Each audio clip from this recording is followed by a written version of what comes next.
ಕರ್ನಾಟಕ ರಕ್ಷಣಾ ವೇದಿಕೆ ನಡೆಸಿದಂತಹ ಭಾರಿ ಪ್ರತಿಭಟನೆಗೆ ಕೊನೆಗೂ ರೈಲ್ವೆ ಇಲಾಖೆ ಮಣಿದಿದೆ. ಗೂಡ್ಸ್ ಮ್ಯಾನೇಜರ್ ಎಲ್ಡಿಸಿ ಹುದ್ದೆಗಳಿಗಾಗಿ ಮಾರ್ಚ್ 17ರಂದು ನಡೆಸಲಿದ್ದಂತಹ ಮುಂಬಡ್ತಿ ಪರೀಕ್ಷೆಯನ್ನ ರದ್ದುಗೊಳಿಸಿದೆ.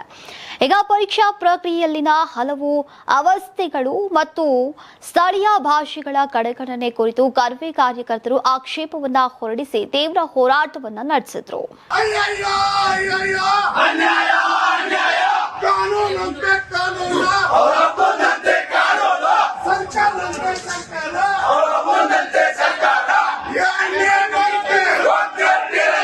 ಈ ಹೋರಾಟದ ಪರಿಣಾಮವಾಗಿ ರೈಲ್ವೆ ಇಲಾಖೆಯು ಮುಂಬಡ್ತಿ ಪರೀಕ್ಷೆಯನ್ನ ಮುಂದೂಡೋಕೆ ಈಗ ನಿರ್ಧರಿಸಿದೆ.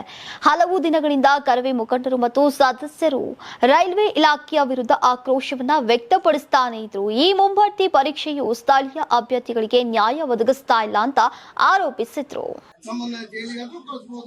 ಏನಾದ್ರು ಆದ್ರೆ ಮಾತ್ರ ನಮ್ಮ ಕನ್ನಡಿಗ ನ್ಯಾಯ ಸಿಗಲೇಬೇಕು.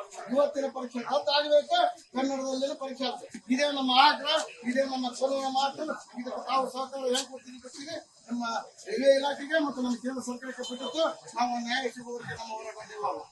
ಕರವೇ ಹೋರಾಟದ ಒತ್ತಡ ಹೆಚ್ಚಿದ ನಂತರ ರೈಲ್ವೆ ಇಲಾಖೆಯು ಪರಿಸ್ಥಿತಿಯನ್ನ ಗಂಭೀರವಾಗಿ ಪರಿಗಣಿಸಿತು. ಕರವೇ ಮನವಿಗೆ ಸ್ಪಂದಿಸಿದಂತಹ ರೈಲ್ವೆ ಇಲಾಖೆ ಈ ಮಹತ್ವದ ಪರೀಕ್ಷೆಯನ್ನ ರದ್ದುಗೊಳಿಸುವ ಮೂಲಕ ತಾತ್ಕಾಲಿಕವಾಗಿ ಪರಿಸ್ಥಿತಿಯನ್ನ ತಿಳಿಗೊಳಿಸಿದೆ. ಮುಂಬಡ್ತಿ ಪರೀಕ್ಷೆಗೆ ಸಂಬಂಧಿಸಿದ ಮುಂದಿನ ಕ್ರಮಗಳ ಬಗ್ಗೆ ರೈಲ್ವೆ ಇಲಾಖೆ ಇನ್ನೆಷ್ಟು ಸ್ಪಷ್ಟನೆಯನ್ನ ನೀಡಬೇಕಿದೆ. ಯಾವ ರೀತಿ ಕನ್ನಡದ ಮಕ್ಕಳ ಜೀವನದಲ್ಲಿ ಚೆಲ್ಲಲಾಗ್ತಾ ಇದೆ ಸರ್. ದಯವಿಟ್ಟು ತಾವು ಒಬ್ಬ ಕನ್ನಡಿಗರಾಗಿ ಇಲ್ಲಿರುವಂತಹ ಸ್ಥಳೀಯ ಕನ್ನಡದ ರೈಲ್ವೆ ಅಭ್ಯರ್ಥಿಗಳಿಗೆ ನ್ಯಾಯ ಒದಗಿಸುವಂತ ಕೆಲಸ ಮಾಡಬೇಕು. ಇಲ್ಲಾಂದ್ರೆ ಕರ್ನಾಟಕ ರಕ್ಷಣಾ ವೇದಿಕೆ ನಾರಾಯಣಪುರ ಇಡೀ ರಾಜ್ಯಾದ್ಯಂತ ಪ್ರತಿಭಟನೆ ಮಾಡಬೇಕಾಗುತ್ತೆ. ಈ ಕೂಡಲೇ ಈ ಒಂದು ರೈಲ್ವೆ ನೇಮಕಾತಿಯ ಪದೋನ್ನತಿ ಪರೀಕ್ಷೆ ಇಲ್ಲ ಕನ್ನಡ ಭಾಷೆಯಲ್ಲಿ